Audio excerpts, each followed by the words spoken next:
m'appelle Léa, j'ai 16 ans et je crois que ma vie est terminée. J'ai voulu être populaire, entourée, avoir de la réussite, alors j'ai fait le rituel de la réussite. Et je vais vous raconter. J'ai perdu mes parents très jeunes.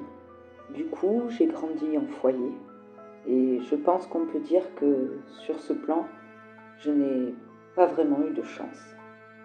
Mais comme je veux vraiment m'en sortir, j'ai essayé de travailler dur. Grâce à ça, j'ai obtenu une bourse qui m'a permis d'intégrer un lycée privé. Je pensais réellement qu'en travaillant dur, je pourrais améliorer ma situation. Je n'avais pas imaginé ce qui m'attendait.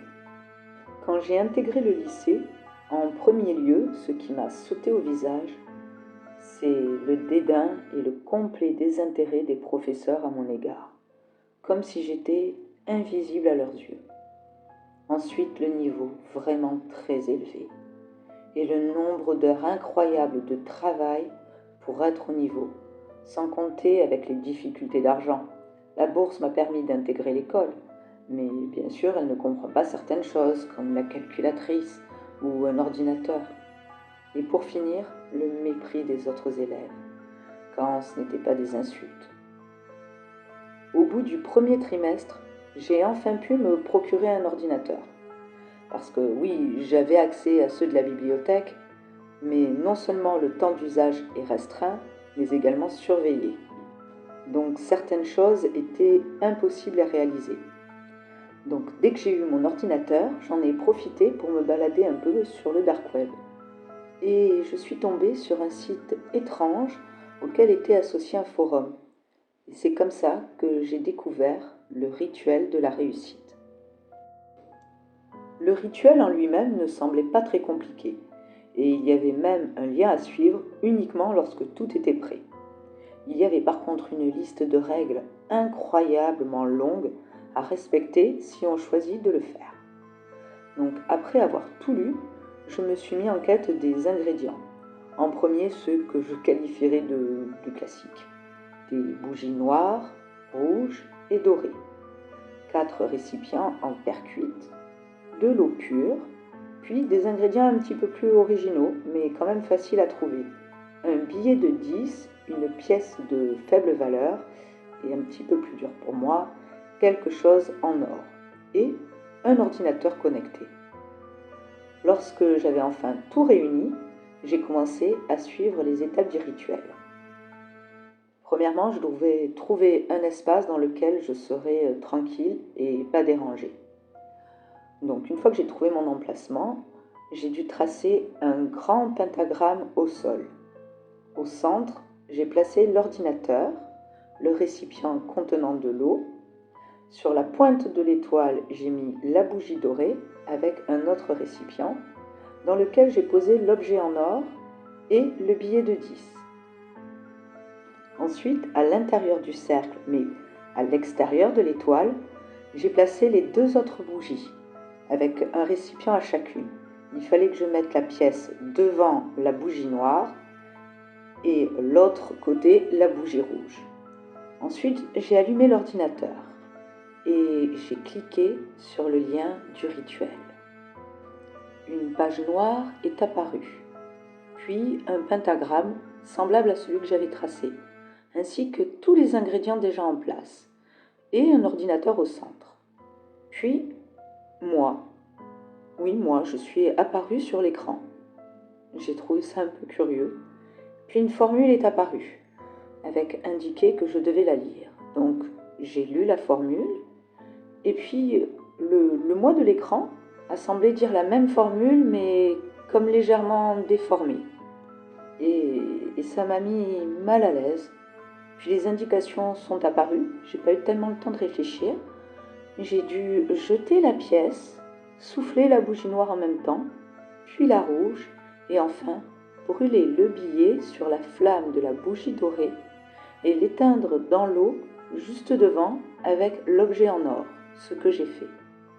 Puis mon ordinateur émet un son un peu bizarre, voilà, comme une interférence. Puis une page Facebook est apparue. la mienne, mais différente. Et d'autres fenêtres se sont ouvertes. Instagram, une vidéo sur TikTok de moi où je dansais sur une plateforme au-dessus d'une gigantesque piscine que en fait je n'avais jamais vue. Et ça s'est répété sur tous les réseaux sociaux. Et mon compte n'avait plus rien à voir. Mes photos avaient changé. Et je croulais sous les demandes d'amitié. À ce moment-là, je me suis rappelé qu'une des règles disait qu'il fallait prêter attention à cette première demande d'amitié et l'accepter. Donc j'ai bien regardé laquelle était apparue en premier et je l'ai acceptée. Par contre, je n'arrivais pas à me souvenir, et je ne sais plus pourquoi, les règles ont complètement disparu. Impossible de les retrouver pour être sûr de bien respecter ces dernières. Bon, je me suis dit tant pis, je vais faire attention. De toute façon, je n'avais plus le choix, le rituel était fait. Et les semaines qui ont suivi ont transformé ma vie. Je suis devenue extrêmement populaire. Les professeurs ont non seulement commencé à me remarquer, mais également à me citer en exemple. Et sur tous les réseaux, j'étais incontournable. Et j'ai commencé à avoir vraiment beaucoup d'amis. Les choses devenaient faciles. Si j'avais des difficultés, j'avais à ma disposition tous les outils pour compenser. Je devenais la première pratiquement dans toutes les matières. J'avais des passe-droits. Ma vie avait vraiment changé du tout au tout.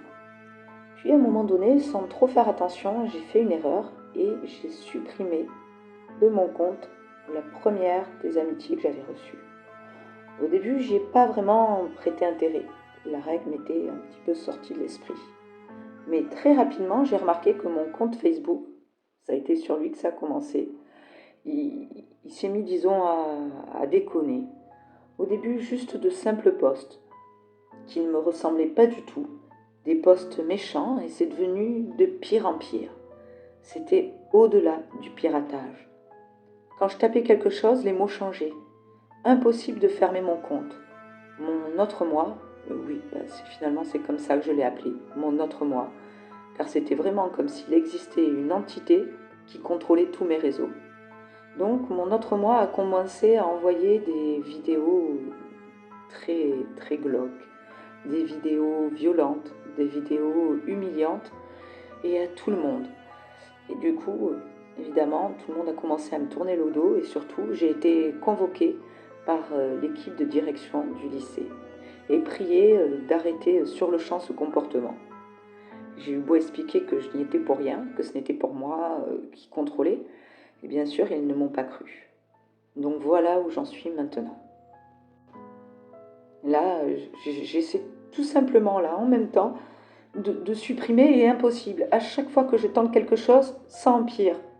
Et voilà, l'autre moi m'envoie maintenant des messages privés, directement, sur lesquels j'entends ma propre voix dire que je n'aurais pas dû.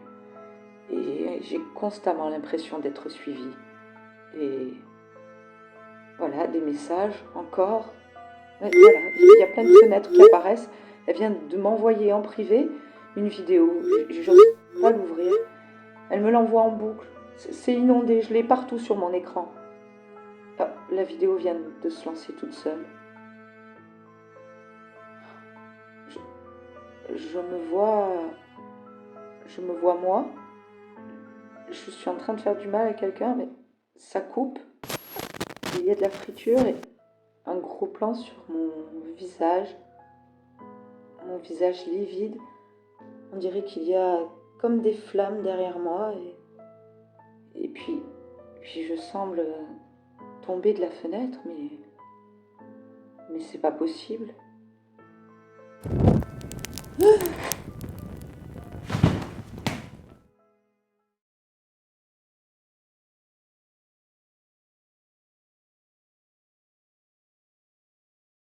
Coucou les amis, voilà, nous sommes arrivés sur l'île et je vous envoie des tas de bonnes ondes depuis la soirée de l'année, trop contente qu'on y soit enfin. Voilà, il est presque minuit, il est temps maintenant d'aller jusqu'au port pour voir le grand feu d'artifice et...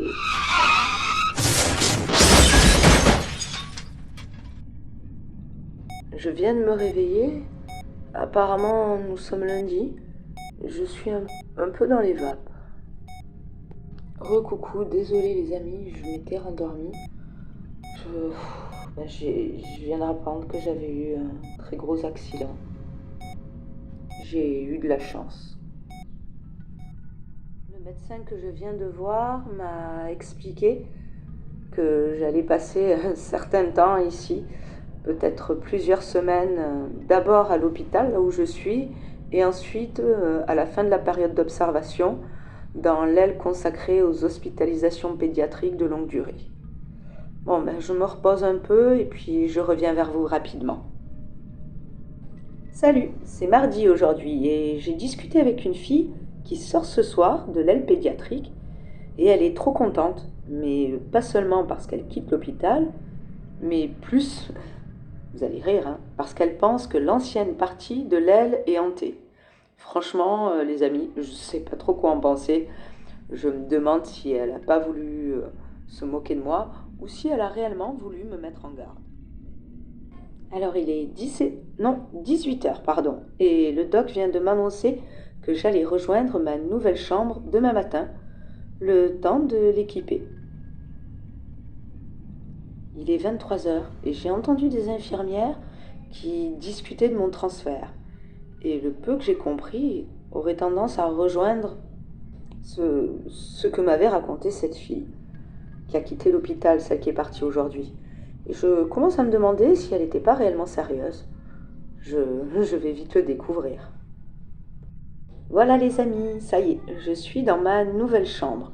J'ai une chambre individuelle avec une vue sur le petit parc à l'arrière de l'hôpital, située au bout de l'aile nord, la plus ancienne de l'aile pédiatrique. C'est un peu austère, mais le bâtiment est assez beau. Et la salle de rééducation, une ancienne verrière, et du coup elle est plutôt lumineuse et agréable. En plus, ils avaient préparé ma chambre et mis un énorme ours sur mon lit. J'ai trouvé l'attention franchement sympathique. Même si je suis un peu grande, ça fait toujours plaisir. Bon, le bâtiment, c'est vrai qu'il est austère, mais finalement, je trouve que c'est pas si mal. Il est 19h30. Je reviens du réfectoire et il est assez loin de la chambre. Mais apparemment, je vais rapidement m'améliorer avec les béquilles. Ouais, enfin, je trouve que c'est franchement difficile. Mais bon, on verra bien. Je suis épuisée par cette première journée et je vais me coucher.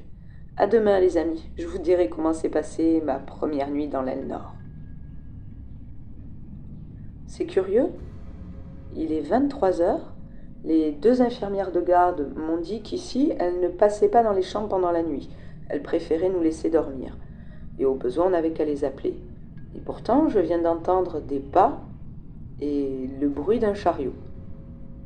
Je vais jeter un coup d'œil. Je ne vois rien du tout. Ah tiens, vous avez entendu, non? Bon, ça me met mal à l'aise. Je retourne me coucher. Bon, salut les amis, il est 7 heures et j'ai finalement assez bien dormi. Je demanderai après le petit déjeuner aux infirmières si elles savent ce que c'était. Bon, d'après les infirmières, c'était sûrement l'homme de ménage. Elles ont dit de ne pas m'en préoccuper. Et bon, je vais en rééduque et je vous tiendrai au courant. Un dernier mot pour aujourd'hui. Ma journée m'a franchement fatiguée. Je suis crevée, mais apparemment je progresse bien. Allez, je vous dis à demain. Ah, les amis, cette fois il est 2 heures du matin. Et je suis sûre que c'est pas l'homme d'entretien.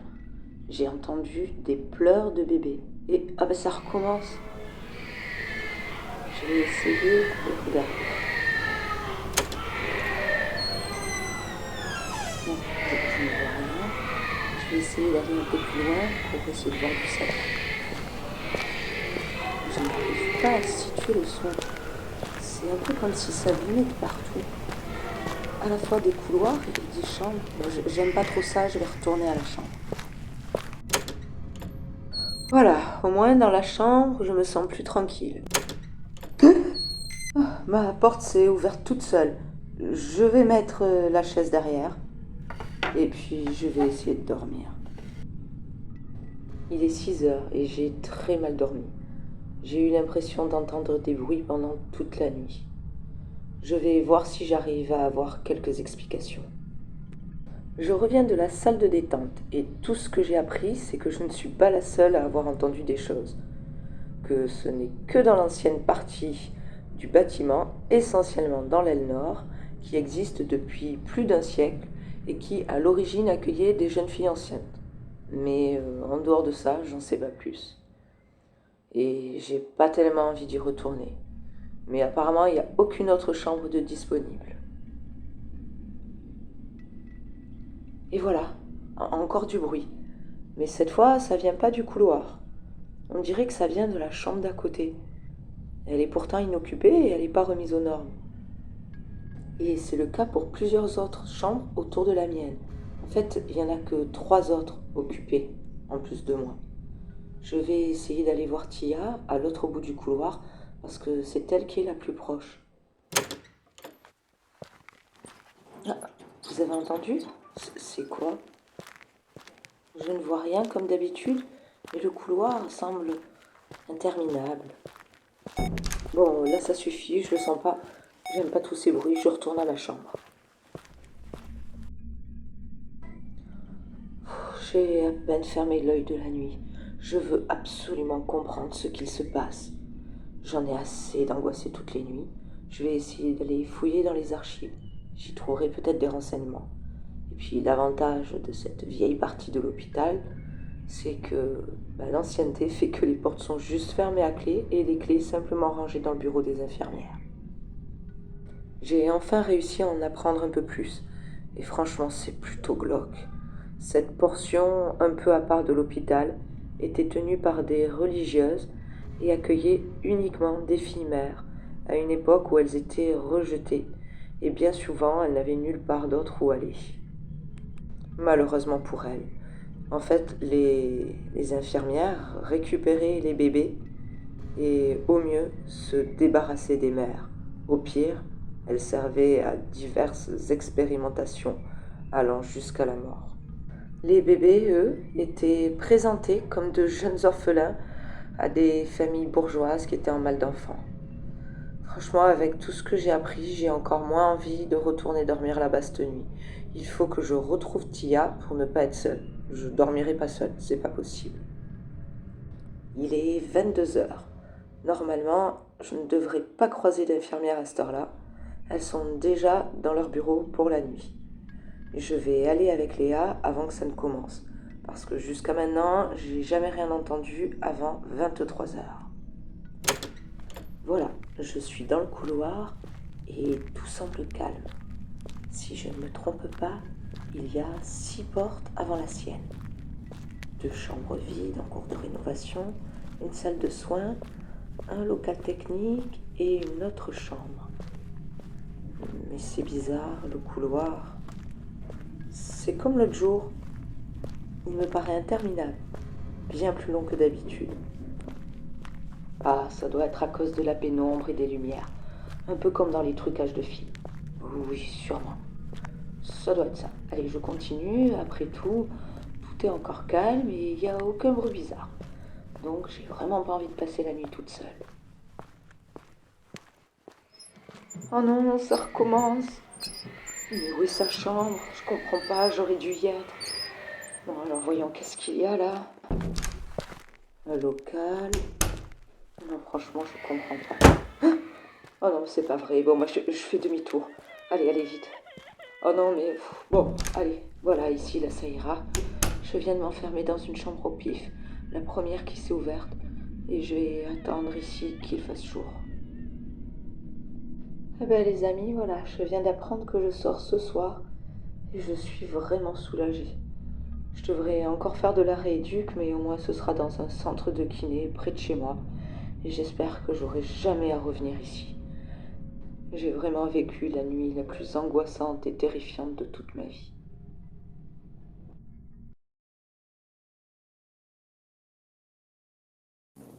L'histoire que je vais vous raconter est tout simplement partie d'un jeu. Un jeu vidéo pour être précise.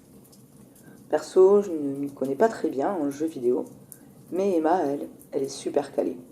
Elle adore tout ce qui touche à ces jeux, et nous allons même régulièrement faire les vides-greniers pour voir si elle ne peut pas dénicher la perle rare que ce soit une vieille console ou un jeu oublié.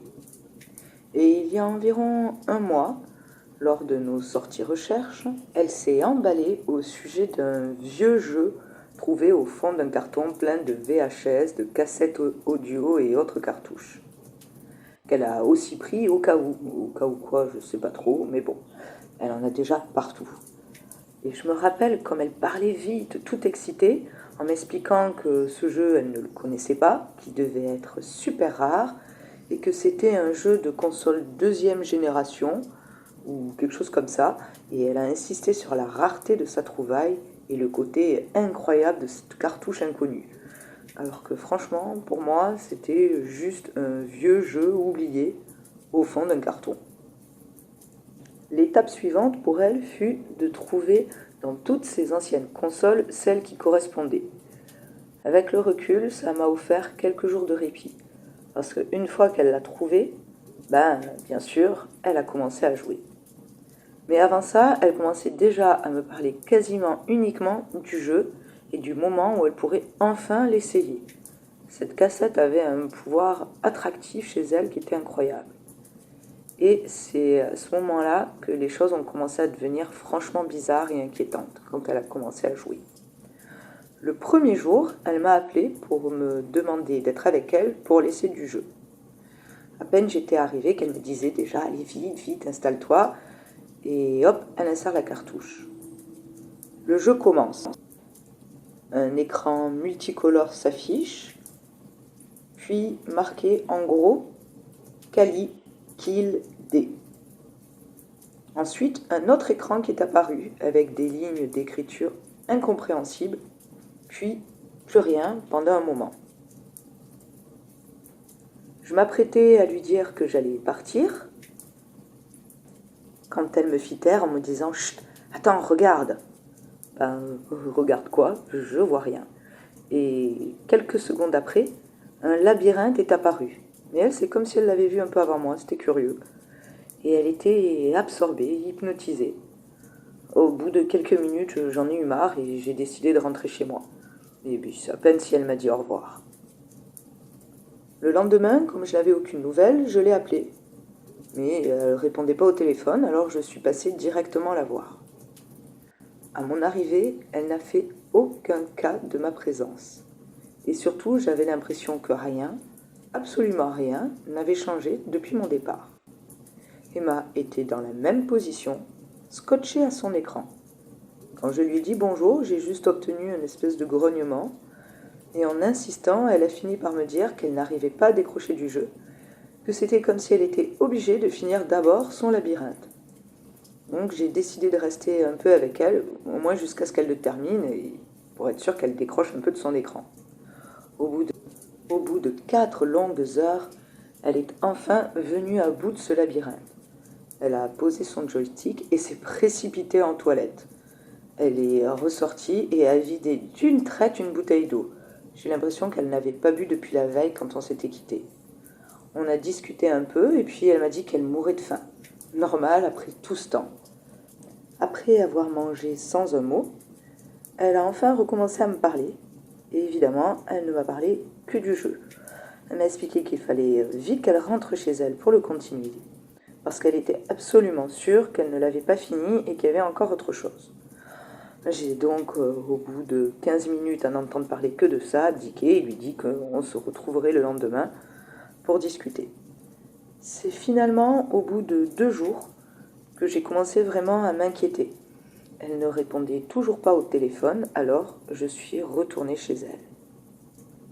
Et quand j'arrive, je la trouve là, à dodeliner devant son écran, en un balancement lent et régulier qui m'a donné la chair de poule. Et elle était si pâle. Sur le moment, impossible de la faire décrocher du jeu, comme si je n'étais pas là. Et sur l'écran, il y avait un étrange chat, différent du premier, comme si elle l'avait fait évoluer et grossir, avec une sorte de couteau ensanglanté qui déambulait dans un couloir. Et là, l'improbable pour moi, un genre d'avatar face au chat, un avatar faisant étrangement penser à Emma, alors que je ne pensais pas que c'était possible sur un vieux jeu vidéo. Au bout d'un petit moment, j'ai réussi à lui faire décrocher un mot. Elle m'a dit qu'elle arrivait au bout, que le jeu serait bientôt terminé et que je pouvais partir. Ce que j'ai finalement fait, trop mal à l'aise pour rester, et sans compter l'odeur étrange qu'il y avait dans sa chambre et qui me piquait le nez. Le lendemain, j'ai été très surprise de recevoir un appel d'Emma pour qu'on se retrouve boire un café. Mais quand je l'ai retrouvée, elle était encore extrêmement pâle, limite livide, et elle a commandé un steak. Un steak saignant, ce qui ne lui ressemblait pas du tout. Et après l'avoir dévoré, il n'y avait pas d'autre terme, dévoré. Elle a avalé ça à une rapidité. Nous avons commencé à discuter et là j'ai comme l'impression que c'était plus tout à fait elle, c'était curieux. Elle m'a dit avoir fait une copie du jeu et l'avoir passé à Tom, un de nos amis. Et là, c'est devenu encore plus bizarre. Elle a décidé par la suite de jouer avec lui et je n'ai eu aucune nouvelle des deux.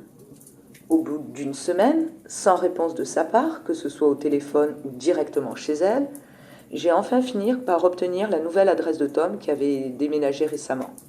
Et je me suis rendue chez lui.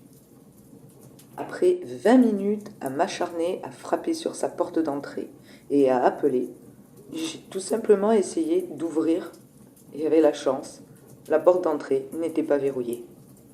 Par contre, dès que je suis rentrée, il y a eu la même odeur piquante que dans la chambre d'Emma qui régnait dans tout l'appartement. Et ils étaient tous les deux devant l'écran, immobiles, amaigris et très pâles. Seuls leurs doigts bougeaient et quelques clignements d'œil, mais rien d'autre. J'étais paralysée par la scène. Et le son du jeu était tellement bizarre, ce qui venait rajouter à cette ambiance inquiétante. Je n'avais qu'une envie, c'était me tirer de là vite fait. Mais je ne pouvais pas les laisser comme ça. Et là, d'un seul coup, Tom s'est retourné vers moi. Et il m'a dit, j'ai fait une copie et je l'ai envoyée à... Et là, il s'est effondré. Puis, c'est au tour d'Emma de s'effondrer. Les deux venaient de mourir devant moi à cause d'un jeu vidéo étrange, dont une nouvelle copie se baladait encore quelque part, sans que je sache où. J'espère que je la retrouverai, et déjà je vais commencer par détruire ce jeu-là, qui est hypnotique. Cette image est tellement attirante. Bon, je vais peut-être quand même l'essayer avant.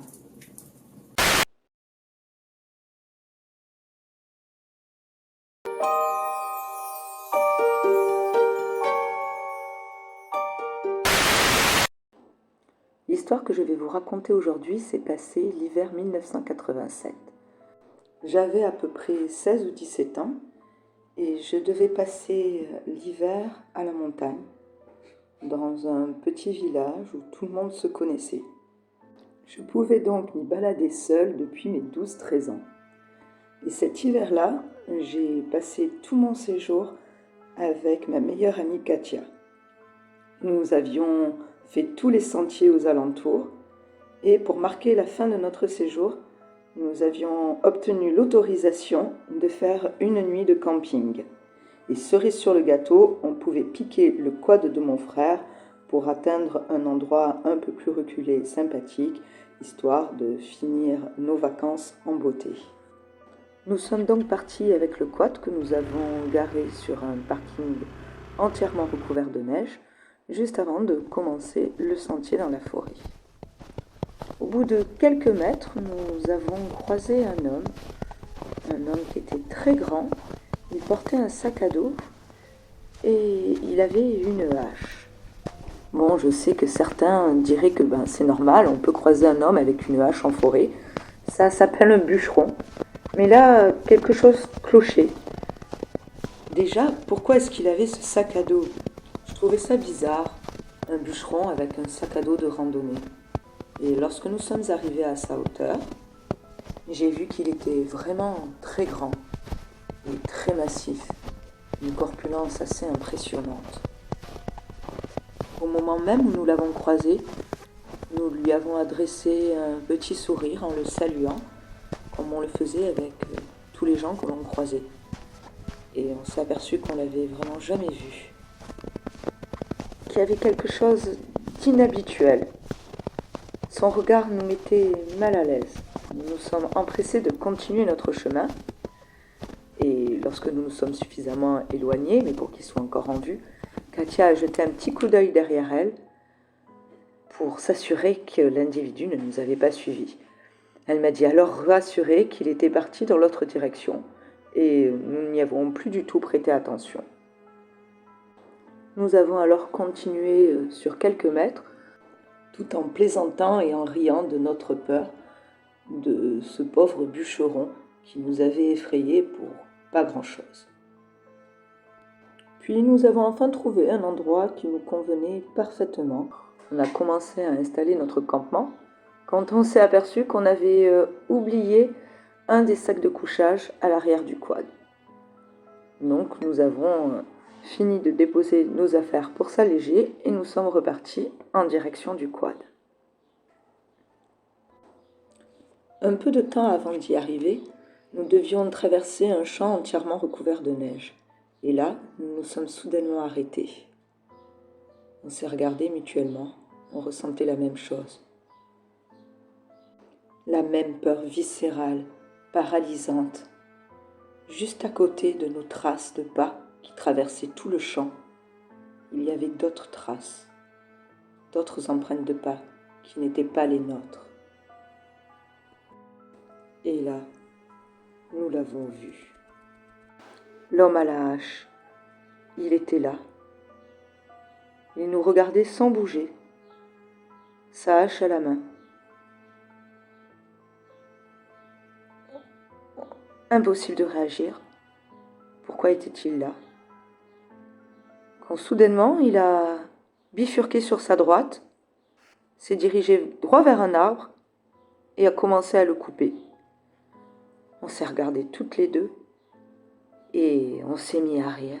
Mais qu'est-ce qui nous avait pris d'avoir tellement peur d'un bûcheron en pleine forêt? Était-ce parce que nous étions que deux? Bon, ça nous a semblé tellement ridicule. Nous avons donc continué jusqu'au quad, en riant de notre bêtise, récupéré le sac à dos qui nous manquait et nous sommes repartis jusqu'au campement. Et c'est seulement là, à notre arrivée au campement, que nous nous sommes à nouveau figés. On s'est tout de suite baissé. Il était à nouveau là, l'homme à la hache, juste à côté de notre campement. Comment avait-il fait pour arriver là avant nous? Pourquoi il était là? Comment est-ce qu'il savait que nous étions installés là? Au bout de quelques secondes, il s'est retourné et il nous a vus. Il nous a regardés en silence, sans bouger, sa hache à la main. Cette peur viscérale nous a repris. Pour rejoindre le quad, il nous aurait fallu courir environ 10 minutes. 10 minutes dans la neige, une neige glacée. Au bout de quelques secondes, nous avons repris nos esprits. Nous nous sommes mis à courir aussi vite qu'on pouvait. Dans le froid et la neige, et franchement, on avait énormément de mal à avancer. Rapidement, au bout de quelques mètres, nous avons chuté, et Katia s'est blessée à la cheville. On entendait les bruits de pas se rapprocher. Notre seule solution était de nous cacher. Nous nous sommes enfoncés plus profondément dans la neige et avons attendu ce qui nous semblait des heures. Mes pieds et mes mains me brûlaient atrocement. Nous n'osions pas parler au cas où ils nous auraient entendus. Au bout d'un temps interminable, le silence était absolu. La nuit était enfin tombée et il avait dû renoncer. Nous sommes sortis péniblement de notre cachette et avons repris le chemin vers le quad, en regardant sans arrêt tout autour de nous, guettant la moindre trace, le moindre signe de sa présence. Mais rien. Soulagés, nous sommes arrivés au quad. Et tant pis pour nos affaires, on voulait juste rentrer à la maison. C'est au moment de démarrer que nous avons vu sa silhouette. On a alors démarré à toute vitesse et déguerpi vite fait. Le lendemain, nous sommes retournés sur place avec mon frère et mes parents. Toutes nos affaires étaient bien là et aucune trace du bûcheron. N'oubliez jamais de fermer toutes les portes. J'habite au sud de la France, dans un quartier résidentiel très vert, dans une maison relativement récente. C'est une petite villa 4 faces, entourée d'un jardin entièrement clôturé. Nous avons des voisins aussi bien sur les côtés qu'à l'arrière. Du coup, pour préserver notre tranquillité, nous avons choisi de faire la clôture avec un mur d'un peu plus de 2 mètres et surtout une haie de divers végétaux qui, eux, montent bien plus de 3 mètres, ne laissant ainsi aucune vue sur notre jardin. On est beaucoup plus tranquille ainsi. Et au quotidien, j'ai l'habitude de fermer systématiquement le portail et le portillon à clé. Pas spécialement pour les voleurs, mais plutôt pour que nos chiens ne s'échappent pas. Car ces petits futés ont appris à ouvrir les portes et ils aiment bien partir tout seuls se balader dans le quartier. Donc pour éviter qu'ils se fassent la belle, on ferme le portail et le portillon toujours à clé. Et du coup, je me sens plutôt tranquille et à l'aise dans le jardin, ce qui est plutôt normal chez soi. J'ai également l'habitude d'utiliser l'allée de notre garage afin d'y mettre l'étendoir à linge. Et dans ce cas-là, je laisse généralement la petite porte du garage ouverte pour me faciliter le passage afin d'être plus tranquille pour trimballer mes gros paniers de linge. Et par la même occasion, ça laisse le garage s'aérer le temps que le linge finisse de sécher. Un mardi soir, soir où les enfants sont chez leurs grands-parents, je me suis mis un bon film et avant d'aller me coucher, je me suis rendu compte que j'avais complètement oublié de rentrer le linge. Je suis donc passée par le garage pour aller le récupérer et rentrer l'étendoir. J'ai rentré le linge, suis partie rentrer l'étendoir et fermer le garage, verrouillé, et je suis partie me coucher. Contrairement à mon habitude, cette nuit-là, j'ai eu beaucoup de mal à trouver le sommeil. Ça devait faire environ 30 minutes que je m'étais mise au lit quand j'ai entendu un bruit étouffé provenant du garage. Mon sang n'a fait qu'un tour. Je me suis levée en trombe et j'ai verrouillé la porte qui menait au garage. Juste avant d'entendre un grand bruit derrière, et puis quelqu'un qui tambourinait dessus et qui a fini par me menacer. J'ai aussitôt appelé la police, mais lorsqu'ils sont arrivés, il avait déjà fui.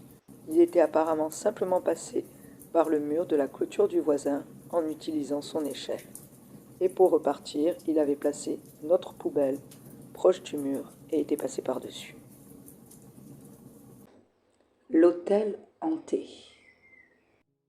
Il y a quelques semaines, à la mi-octobre, j'ai appris que j'allais hériter du grand hôtel de mes grands-parents. Un ancien bâtiment qu'ils ont choisi de me léguer vu ma spécialité, qui est la rénovation. Et en plus, j'ai toujours souhaité diriger un hôtel. Ça doit faire environ 20 ans que je ne suis pas allée dans cet hôtel. J'ai de vagues souvenirs parce que je n'y suis allée qu'une fois. C'était toujours eux qui venaient nous rendre visite. Ils préféraient pour les vacances un foyer chaleureux. L'hôtel, pour eux, c'était le travail. Donc, quand c'était les vacances, c'était en famille et à la maison. Vu que ce sera mon premier projet d'une telle ampleur, je vais enregistrer toutes les étapes de cette super aventure qui m'attend. Et ça me permettra également de tenir à jour l'avancement des travaux. Me voilà arrivée à l'hôtel. Je vais donc pouvoir voir l'étendue de ce qui m'attend pour le remettre aux normes. Et je vais déjà aller voir à l'accueil quelle chambre je peux avoir. Car vu l'ancienneté de l'hôtel, je savais qu'il était vieux, mais je ne pensais pas qu'il y avait autant de travaux. J'ai l'impression qu'il va y en avoir pour quelques jours, pour voir tout ce qui sera nécessaire de faire, notamment en termes d'électricité et autres, je pense. Alors voilà, bon, ils m'ont bien fait rire. L'hôtel serait hanté.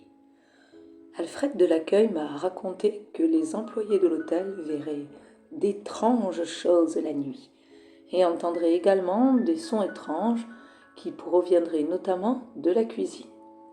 Et il paraît que la chambre 308 est la pire et que personne ne veut y dormir. Je vais donc prendre cette chambre vu qu'elle est libre et que je n'ai pas besoin de donner le nombre de jours où je vais rester pour l'utiliser. Première nuit et premier constat. Il est 3h05 du matin et la chambre est devenue glaciale. Pas étonnant que personne ne veuille y dormir. Et une des premières choses à revoir sera donc le chauffage. Ah oui, et probablement la plomberie, vu qu'il semble y avoir un problème de pression dans la salle d'eau et que la douche se déclenche toute seule. Voilà, vous entendez, je vais aller l'arrêter et je retourne me coucher. Nous voilà mardi matin, je viens de discuter avec Alfred et Max, l'homme de la maintenance, pour leur expliquer que ce n'est sûrement pas un problème de fantôme, mais plutôt un problème de canalisation. Et je les ai apparemment fait beaucoup rire. Quoi qu'il en soit, les travaux débuteront cet après-midi. Et en attendant, c'est Max qui va me faire le tour du propriétaire. Il m'a raconté tout un tas d'histoires sur la raison de la présence de fantômes, à commencer par la tragique histoire des premiers propriétaires, ceux qui ont fait construire l'hôtel. Pendant sa construction, il y aurait eu plusieurs accidents. Des hommes seraient morts lors de l'édifice du dernier étage et de l'installation de l'ancien ascenseur. Par la suite, le soir de l'inauguration, la ville a connu de terribles inondations qui ont noyé tout le rez-de-chaussée de l'hôtel et le neveu des propriétaires, apprenti pâtissier à ce moment-là, se serait noyé dans les cuisines, pris au piège à cause des machines. Et quelque temps plus tard, ce serait sa fiancée qui aurait mis fin à ses jours dans la salle de bain de sa chambre, l'actuelle chambre 308. Voilà pourquoi, d'après lui, il est tout à fait normal que l'hôtel soit hanté, voire maudit. Enfin, sur ces bonnes paroles, je vais aller me coucher, parce qu'il me restera quand même toutes les parties restauration à voir demain, la cuisine, le bar, la salle de réception attenante à celle de la restauration, qui d'ailleurs nécessite des travaux d'électricité vu que les lumières ont toujours tendance à clignoter le soir venu. Ah, c'est pas vrai, encore! Bon, je râle peut-être un peu, mais enfin, il est encore 3h06 du matin, et encore ce problème de canalisation. L'eau qui coule dans la salle de bain, et je suis gelée. J'arrête cette eau et je vais descendre dans les cuisines pour aller me faire un thé. Voilà, au moins ici, je n'ai pas froid. Et à ce que je vois, a priori, il n'y a aucun travaux à prévoir. Les cuisines semblent nickel. Bon, je vais aller m'installer dans le petit salon d'à côté, le temps de finir mon thé, puis essayer de trouver des couvertures supplémentaires avant de me remettre au lit. Mais c'est quoi ces bruits? Ça vient de la cuisine. Il commence si tôt la préparation du petit déjeuner. Voyons, je vais voir. Bah non, il n'y a personne. Oh, j'y comprends plus rien. Bon, je vais laisser ma tasse ici et cette fois, je vais plutôt essayer d'aller me faire un petit remontant au bar. Je serai sans doute plus tranquille. Alors tiens, le bar est ouvert. Chouette. Bonsoir. Bonsoir. Je voudrais un petit remontant, s'il vous plaît.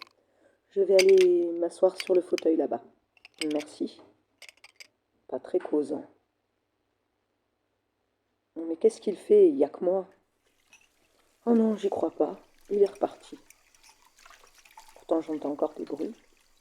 Oh, j'en ai assez, je retourne me coucher. Troisième matinée. La remise aux normes est presque terminée. Et je viens d'apprendre, en discutant avec Max, qu'apparemment, le bar est fermé, puisqu'ils n'ont plus de barman. C'est à ne plus rien y comprendre. Bref, tout ça n'est pas très grave. Ce soir, ce sera ma dernière nuit, les travaux seront terminés, et je partirai demain je pense que l'hôtel tournera très bien sans moi. En tout cas, c'est une belle acquisition. Donc pour finir en beauté, j'en ai profité de cette journée plus tranquille pour me reposer. Et je pense que cette nuit, je vais finir d'explorer un petit peu l'hôtel de nuit, histoire de me faire une idée sur ces soi-disant fantômes. Franchement, je pense que c'était vraiment uniquement des problèmes de plomberie, de canalisation et d'électricité. Ce qui me titille, c'est le bar. C'est pour ça que je compte y retourner ce soir. Voir qui m'a fait une petite blague, je pense, hier. Voilà, il est 1 heure du matin. Pour le moment, dans la chambre, il ne fait absolument pas froid et aucun bruit de douche. Je vais aller explorer l'hôtel. Je vais commencer par aller jeter un petit coup d'œil dans les cuisines, passer par le petit salon et enfin aller au bar. J'entends des bruits qui proviennent de la cuisine. Je vais aller voir où est ce fichu interrupteur. Bah, il ne fonctionne pas. Je vais quand même aller dans la cuisine. J'entends encore des sons. J'espère qu'ils seront sur l'enregistrement. Bon, il faudra apparemment quand même rejeter un coup d'œil sur l'électricité de la cuisine. Je n'y comprends rien. Je vais repasser par le petit salon pour voir si je vois quelque chose. Oh! Ah, j'ai vu quelqu'un là-bas. Je vais aller voir. Mais il n'y a personne. Je commence à me demander s'ils n'ont pas raison et si l'hôtel n'est pas hanté. Je vais aller voir au bar s'il y a oui ou non un barman. C'est exactement comme l'autre nuit. Derrière le bar, il y a un homme. Je vais lui parler. Bonsoir. Bonsoir, excusez-moi. Je suis là. En fait, c'est exactement comme si je n'étais pas là. Il continue à servir son verre de whisky, mettre ses glaçons. Mais c'est comme si je n'étais pas là. Qu'est-ce que c'est? Et voilà, il n'est plus là. Bon, ben, je me demande si je devrais pas carrément en faire une attraction. Bon, au moins, pendant ce séjour, j'aurais appris que mes grands-parents avaient un hôtel plein d'histoires et qu'apparemment, les hôtels hantés, ça existe. Mais que celui-là n'a pas l'air d'être hanté dans le mauvais sens. Si ce n'est si on a peur d'attraper un gros rhume, il suffit d'éviter la chambre 308. Je pense que ce sera ma conclusion. Le numéro du passé. Je me suis dit l'autre jour que ce serait complètement incroyable si en composant mon ancien numéro, je pouvais reparler à ma sœur, comme si de rien n'était, comme si elle était toujours là. Et une idée folle m'a traversé l'esprit. Et si c'était possible? Bah pourquoi pas? Donc, j'ai décidé d'entreprendre des recherches sur tous les différents rituels pouvant exister. Et au cours de mes recherches, j'ai découvert que 2 rituels se rapprochaient un petit peu de mon idée. Pas complètement. Il fallait donc que je trouve quelqu'un qui s'y connaissait suffisamment pour combiner les rituels et trouver un moyen de concrétiser mon idée et ce lien avec le passé par téléphone. J'ai finalement trouvé une broura qui a accepté de m'aider tout en me mettant en garde. Selon elle, il y avait plusieurs risques à ce rituel, mais j'avoue n'avoir écouté que d'une oreille, bien trop captivée par l'idée que j'allais pouvoir parler à ma sœur. La seule chose qui me contrariait était qu'il fallait encore attendre une équinoxe, mais ce serait pas si long. En effet, 2 semaines plus tard, toutes les conditions étaient réunies pour enfin pouvoir exécuter la cérémonie. Il devait faire nuit noire, et c'était le cas. Heureusement, je m'y connais pas vraiment en astronomie, mais je n'avais pas envie de devoir attendre une autre équinoxe correspondant à la lune noire. Le rituel comportait plusieurs étapes. D'abord, je devais être seule. M'installer dans une pièce dans laquelle j'aurais au moins 2 mètres, sans aucun objet autour de moi, à part ceux du rituel bien sûr. Une pièce également dans laquelle il y a une fenêtre, qu'il faut laisser ouverte et rien non plus entre la fenêtre et moi. 3 récipients en terre cuite, sans peinture et remplis d'eau. Également 5 bougies, peu importe le style de la bougie. Mais il faut absolument qu'il y en ait une neuve, qui n'ait jamais été allumée. Une qui a été allumée et aussitôt éteinte. Une consumée de plus de la moitié, mais pas par moi. Apparemment, c'est important, la Broura a insisté là-dessus. Et les 2 dernières, simplement légèrement entamées. J'ai dû placer un premier bol d'eau avec la bougie neuve entre moi et la fenêtre. Le second récipient à côté de moi avec la bougie à peine entamée. La plus entamée environ à 1 mètre derrière moi avec le dernier bol d'eau. Et j'ai placé les 2 autres bougies afin de former un losange tout autour de moi. Après, je devais composer les 2 premiers numéros et allumer la plus ancienne bougie, celle derrière moi.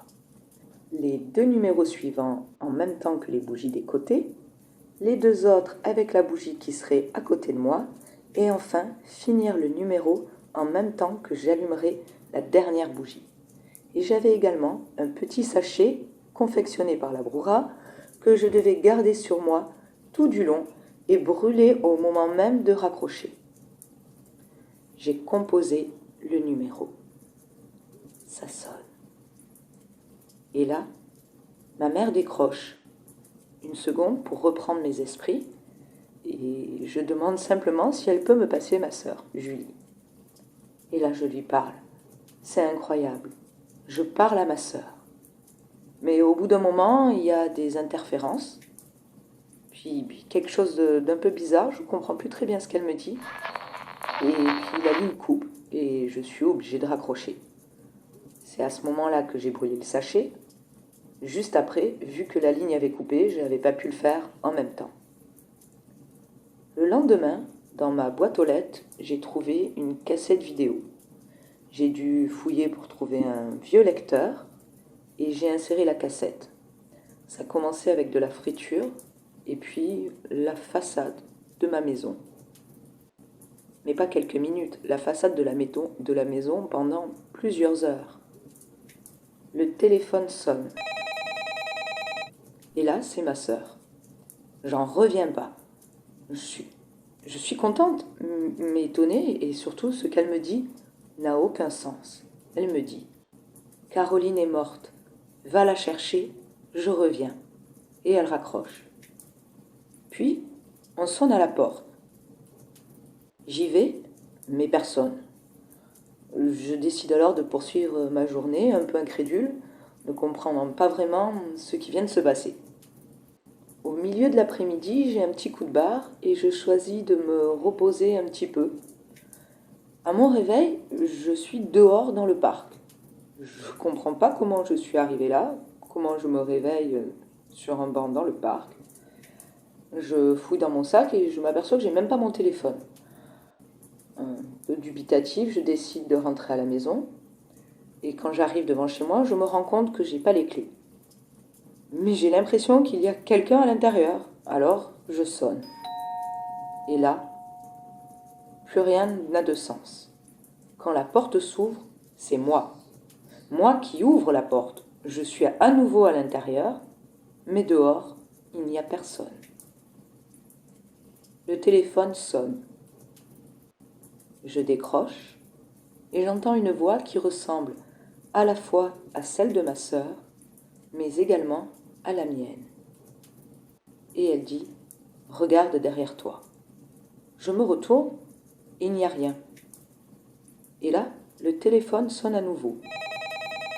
Mais il n'est plus dans ma main, il est toujours sur son socle. J'hésite une seconde, je regarde, et le numéro qui s'affiche est mon numéro de téléphone. Je décroche et j'entends « Qui êtes-vous ? Pourquoi êtes-vous chez moi ?» Tremblante, je raccroche aussitôt. Mais qu'est-ce que j'ai pu déclencher avec ce rituel ? Voilà où j'en suis. Je vais essayer de trouver la Broura pour comprendre ce qu'il se passe et surtout pour y mettre fin. Je l'ai enfin vue. D'après elle, j'ai créé une sorte de brèche ou de passage entre moi et, comment dire, autre chose, pour lequel le temps et l'espace ne comptent pas, mais qui apparemment voudrait bien prendre ma place. D'après elle, je dois faire le rituel le plus rapidement possible. Mais comment faire vu que la prochaine équinoxe, c'est pas demain? Et là, elle m'a dit que j'avais pas le choix. Je dois trouver un lieu où le jour dure le même temps que la nuit et correspondant à une lune noire. Donc c'est parti, je vais faire mes recherches, je vais vider mon compte et je vais prendre un billet d'avion pour, je sais pas encore où. Bon, je suis maintenant dans l'avion. J'atterris dans 2 heures, ce qui me laissera environ 4 heures pour trouver le lieu idéal. J'ai pris tout le nécessaire et cette fois, je ne me ferai pas avoir. Je ne compte pas discuter, je raccroche en brûlant le sachet.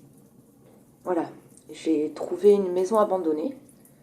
Il y a une grande pièce vide avec une fenêtre. Je vais aller l'ouvrir. Je vais d'abord poser le téléphone. Voilà, c'est fait. J'installe les bougies et les récipients. Oh zut, l'eau! Bon, je vais acheter de l'eau. Voilà, tout est en place. Je vais commencer à tout installer.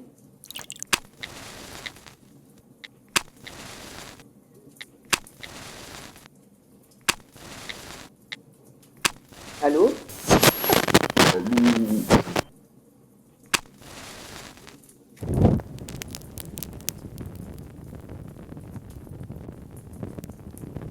Les bougies maintenant.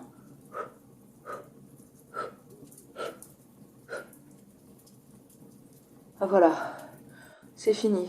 J'espère maintenant que tout ira bien. Mais c'est quoi?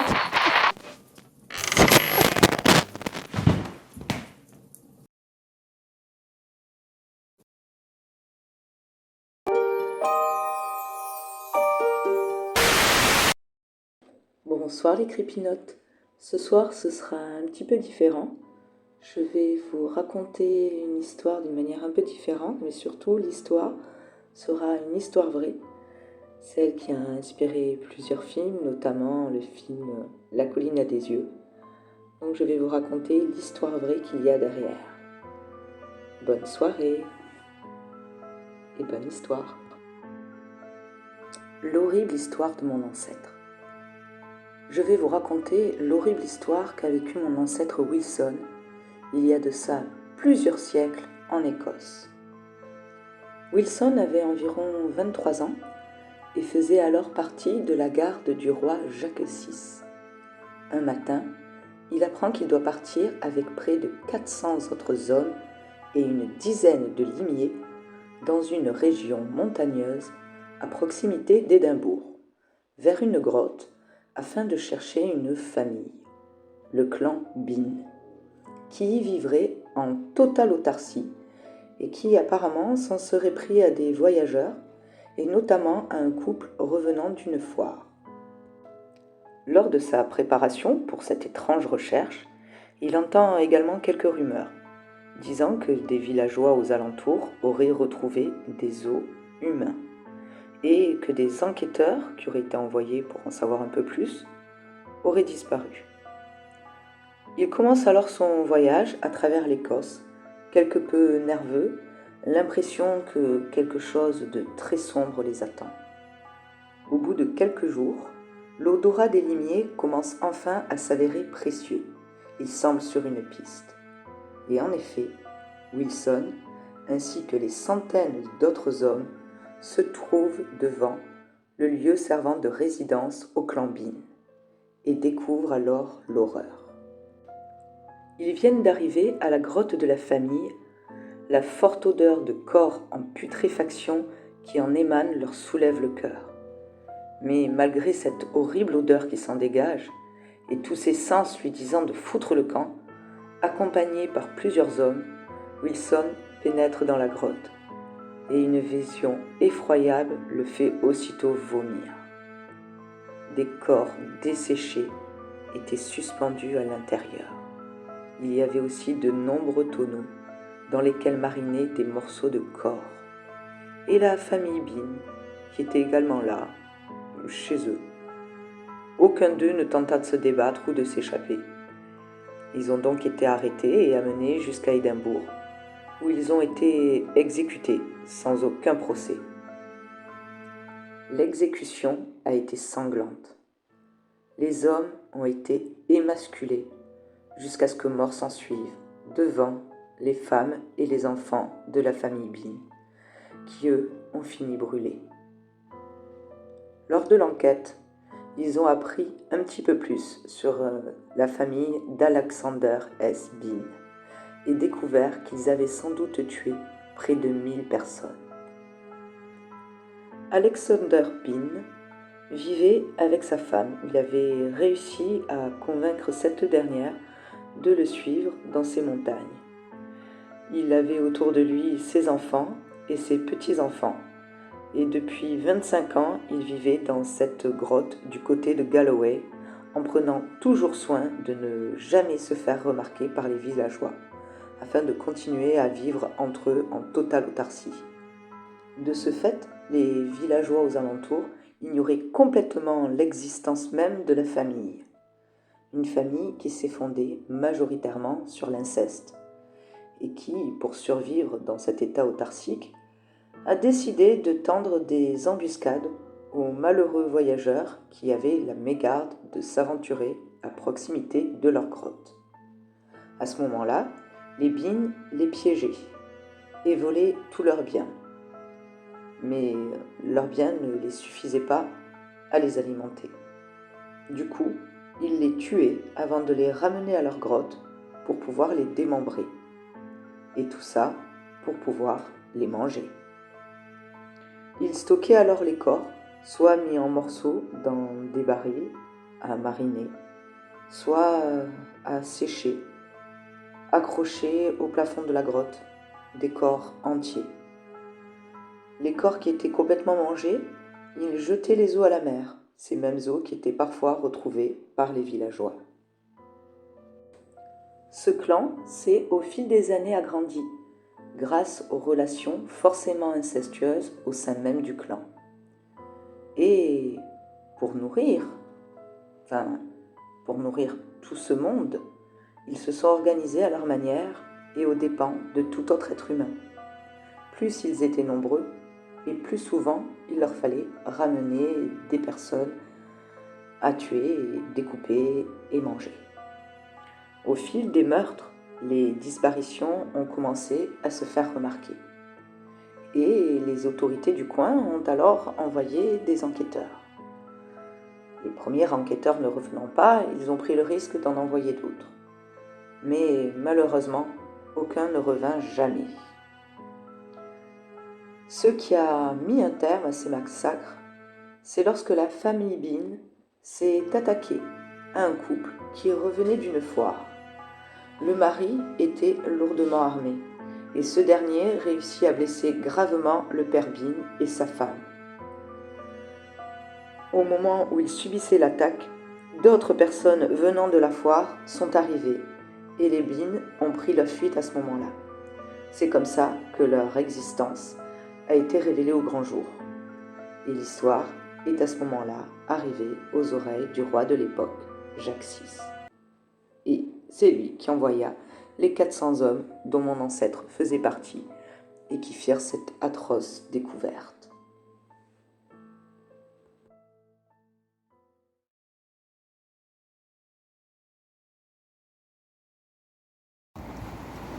Depuis peu à La Réunion, j'ai commencé à m'intéresser à tout ce qui touche de près ou de loin à l'ésotérisme. Et ici, ça ne manque pas. J'ai notamment voulu aller vérifier par moi-même si c'était vraiment si fréquent que des personnes se rendent sur la présumée tombe de Sitaran afin d'y pratiquer des cérémonies occultes et faire de la magie noire. Je vais d'abord vous expliquer ce que l'on m'a raconté sur Sitaran. Au milieu du XIXe siècle, dans une famille de sorciers au Mozambique, naît Simikouza. 30 ans plus tard, il arrive à La Réunion afin de travailler les terres à Saint-Benoît. 2 ans après, il quitte son travail pour s'exiler à Saint-Pierre et prend alors le pseudonyme de Sitaran, et ce afin de pouvoir circuler librement. À partir de là, il se fait discret pendant environ 15 ans. C'est alors qu'il fait la connaissance de Saint-Ange, un soi-disant guérisseur aux potions miraculeuses, et Fontaine. Le trio commence alors à commettre cambriolages et crimes horribles. En effet, la nuit venue, ils se réunissent loin des habitations pour invoquer les esprits du mal, vers minuit, heure qui serait plus favorable. Ils consultent les tarots et si les astres sont favorables, égorgent un coq noir afin d'en boire le sang chaud. Après cela, ils allaient vers une destination définie, emportant avec eux une poudre magique leur servant à endormir profondément leurs victimes, sur lesquelles ils pratiquaient des cérémonies de magie noire. Condamnés à mort au début du XXe siècle, Sitaran et Fontaine sont condamnés à être décapités. Mais curieusement, le sorcier Saint-Ange, pourtant chef de la bande, est épargné et décédera des années plus tard. Depuis, la tombe de Sitaran, au cimetière de Saint-Pierre, serait devenue un lieu occulte sur lequel régulièrement des adeptes de magie noire viendraient déposer des offrandes dans le but d'obtenir l'aide de son esprit. Et maintenant, voilà ce qui m'est arrivé. La nuit venue, je me suis rendu au cimetière vers 11h30 pour être sûr d'y être avant minuit et surtout avant d'éventuels adeptes de cérémonies occultes. Et j'ai été servi. Quelques minutes à peine après mon arrivée, j'ai entendu les pas de plusieurs personnes qui se rapprochaient. Je me suis aussitôt caché aussi bien que je pouvais derrière une tombe. Et là, j'ai assisté à une scène de film d'épouvante, avec tout l'attirail. Ils ont commencé par allumer des bougies noires et rouges, déboucher 3 bouteilles et placer différentes offrandes sur la tombe. Ils ont également prononcé des formules étranges et ils ont fait un sacrifice. Ils ont carrément égorgé un poulet et versé son sang, à la fois sur la tombe et dans des verres. Et à ce moment-là, j'ai eu un sursaut et fait tomber le vase à côté de moi. Et c'est alors qu'ils m'ont tous vu. J'ai pris les jambes à mon cou, terrorisé. Et en m'enfuyant, je n'ai absolument pas fait attention. Et disons que j'ai marché là où il ne fallait pas. En effet, sur l'île, il faut faire attention à ce qu'on fait et aussi à là où on met les pieds. Je connaissais déjà le service poule noire et évitais précautionneusement ce genre de choses. Et un service poule noire, c'est une cérémonie au cours de laquelle on fait appel à un pétiaillé reconnaissable à sa couleur noire. Une cérémonie qui se déroule parfois sur le site de la Vierge Noire. Et pour certains, pétail est la Vierge Noire. C'est la même chose. Elle doit permettre aux enfants de rester en bonne santé. Au cours de cette cérémonie, une poule noire est sacrifiée. Mais je ne connaissais pas les sacs la mort, souvent dans un sac plastique sombre et donc peu visible la nuit, confectionné par un sorcier qui y mélange des objets rituels et manifestations du mal qui frappent celui qui a fait appel au sorcier. Ce dernier ferme alors le sac d'un nœud et de formules magiques. Le sac la mort est ensuite déposé à la croisée d'un chemin, un carrefour, dans l'espoir qu'un passant marchera dessus et prendra à son compte le mal du commanditaire de l'opération. Et malheureusement pour moi, j'ai mis les pieds en plein dedans. Et rapidement, j'ai commencé à me sentir étrangement faible. J'ai donc essayé de trouver comment je pouvais m'en défaire. Après plusieurs jours de recherche, je suis allée à ma fac. Et après des heures de marche, j'ai enfin rencontré une sorte de guérisseuse qui m'a fait pratiquer un rituel. De retour en plaine, tout se passait bien quand un matin j'ai trouvé une tête de bouc devant chez moi. Et me revoilà partie dans l'occulte. En fait, les personnes essayaient que je récupère ce dont je m'étais débarrassé. Et au bout de quelques jours, j'ai commencé à me sentir plus faible. J'ai alors décidé de retourner à ma fac. Le trajet fut bien plus difficile pour moi. Et cette fois, le traitement n'était pas juste une cérémonie, mais également une tisane spécialement concoctée pour moi, à boire à jeun, tous les jours, juste après avoir avalé un piment du pot qu'elle me donna. Enfin, piment et herbe à jeun pendant tout un mois au lever du soleil, ça me disait trop rien. Mais au fil des jours, mon état se dégradant, j'ai consulté plusieurs médecins. Et finalement, j'ai rapidement fait ce qu'elle m'avait dit et suivi scrupuleusement les conseils qu'elle m'avait donnés quand tous les médecins que j'avais vus et consultais m'ont dit qu'ils ne savaient pas ce que j'avais. Un mois difficile mais qui fut bénéfique. Au bout d'une semaine, je commençais à me sentir mieux. Et à la fin du mois, tout était enfin terminé, comme si je n'avais rien eu. Que ce fût psychosomatique ou bien réel, en attendant, ça a été la seule chose qui m'a fait sortir d'affaire. Et je n'irai plus fouiner du côté occulte de l'île. J'aurais trop peur que cela recommence. J'ai d'ailleurs déménagé pour le côté opposé de l'île et espère bien jamais recroiser de sac à mort ou de tête de bouc décapitée.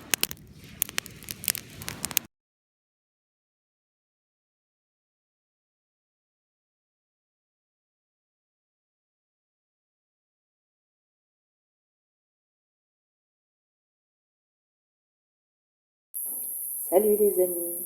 Cette fois, je vais vous amener avec moi au séminaire, que j'appelle personnellement le camp de remise à zéro.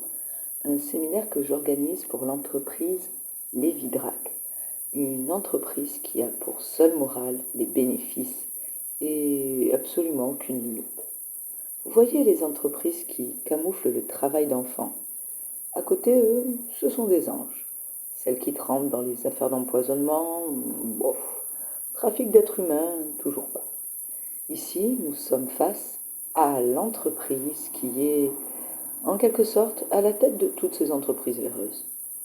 Tout simplement car, d'une part, bien plus puissante, car s'immisçant dans plusieurs domaines, de très très nombreux domaines, et d'autre part, sans retenue. Aucune morale ne vient entraver la progression et le développement de l'entreprise. Chacun de ses plus importants salariés, c'est-à-dire tous les cadres de l'entreprise, sont corrompus et soumis aux valeurs de l'entreprise. Ils n'hésitent jamais à sacrifier une ou plusieurs personnes si besoin, que ce soit des adultes ou des enfants, une ou des milliers de personnes, peu importe, tant que c'est dans l'intérêt de l'entreprise. Je pense que pendant ce séminaire, je vais bien m'amuser. Mes chers amis et collègues, bienvenue. Vous m'avez choisi et je vous en remercie pour organiser ce séminaire de 5 jours offert par notre belle entreprise Lévidrac. Et ce, dans le but d'amener l'entreprise encore plus loin et de diffuser partout la culture de Lévidrac. Après ce séjour, je sais que d'ici 1 an, nous aurons atteint le sommet. Nous serons incontournables. Et d'ici 2 ans, nous serons littéralement partout. Je vous fais confiance pour ça. Je vous ai préparé un séjour incroyable qui ne vous laissera pas indifférent et qui, je l'espère, vous marquera à jamais. Voici ce que l'équipe va devoir accomplir pendant 5 jours. Nous allons nous surpasser, aussi bien physiquement qu'émotionnellement. Nous allons faire le circuit complet d'Acrobranche, le parcours de l'ours, de la pêche, une grande randonnée avec une nuit hors du camp en pleine forêt et le lendemain retour au camp pour un dernier parcours avec la grande tyrolienne, avant de rentrer chez nous. Nous pouvons être fiers de notre réussite jusqu'à présent et nous pourrons être encore plus fiers par la suite, n'est-ce pas? Allez, je vous laisse vous installer et prendre vos marques. Rassemblement à la cabane dans 1 heure. Nous sommes ici au cœur de notre massif et nous allons commencer par le circuit Acrobranche. Pour le terminer, il faut compter 2 heures en moyenne. Vous devez faire la partie 1 individuellement et la seconde en binôme. Tirez un prénom dans le chapeau avant de vous équiper et partez à 2. N'oubliez pas de prendre de l'eau. Voilà, ils sont tous partis. J'ai entendu des conversations impossibles à entendre ailleurs. Car généralement les personnes ordinaires ne se demandent pas si sacrifier un village sera ou non rentable. Nous voilà installés pour la nuit. Je vous conseille de vous coucher tôt. Demain, réveil à l'aube et départ pour le parcours de l'ours. Et vous me trouverez juste après pour la pêche, près du lac, dont le résultat constituera l'essentiel de notre repas. Bon, j'ai quelques heures devant moi pour préparer la pêche. Et je dois vous avouer que je prends sur moi. Je viens d'entendre encore une autre conversation. Et puis bon, c'était vraiment... Ça portait sur l'utilité de manger la cervelle humaine. Et un autre qui discutait des bienfaits de pouvoir se défouler sur certaines personnes. Ah, vous voilà. Installez-vous, prenez des cannes à pêche, vous avez maximum 3 heures pour nous pêcher suffisamment de poissons pour le repas. Ah ben merveilleux. Prenez tous place et bon appétit à tous. Nous allons en profiter pour discuter tous ensemble. Je vous ai préparé une petite présentation. Voilà. Oui, vous les reconnaissez? Oui? Non? Ah ben oui, voilà, c'est ça. Alors je crois que chacun d'entre vous ne considère pas vraiment ses enfants, hein, ni leurs parents d'ailleurs. On va dire qu'ils sont assez cons pour nous donner leur fric, pour s'empoisonner à petit feu. C'est un peu leur problème, on est d'accord. Et ces familles-là malades, oui, voilà, les enfants déformés n'avaient qu'à faire un petit peu plus attention quand ils bossaient dans les usines. Oui, c'est pas grave. D'ailleurs, ils s'en reverront peut-être autrement, n'est-ce pas? On est bien d'accord. Et puis, je ne sais pas si vous savez, je crois qu'il y a l'un d'entre vous, je pense qu'il se reconnaîtra, qui a un petit penchant pour les sévices particuliers chez les très très très jeunes enfants, n'est-ce pas? Voilà, tu te reconnais. Bon, allez. Maintenant, il faut que je vous explique un petit quelque chose sur le repas. Si je vous dis que ce que vous mangez est une espèce en voie d'extinction, eh ben non, non, non, désolé, je plaisantais. Par contre, le repas que vous venez de manger aura tout de même quelques conséquences inattendues. Enfin, surtout pour vous, car pour moi, bon, la surprise sera un petit peu gâchée. Je sais, j'aurais dû attendre le dernier soir. Mais franchement, qui pourrait m'en vouloir? Vous êtes tous imbuvables, imbus de vous-même, sans aucune conversation. Avec vous, c'est... Non, franchement, je profiterai bien mieux du cadre sans vous. Et alors, les odeurs insupportables de parfums et de cosmétiques à outrance, en pleine nature, bon ben voilà, j'ai craqué.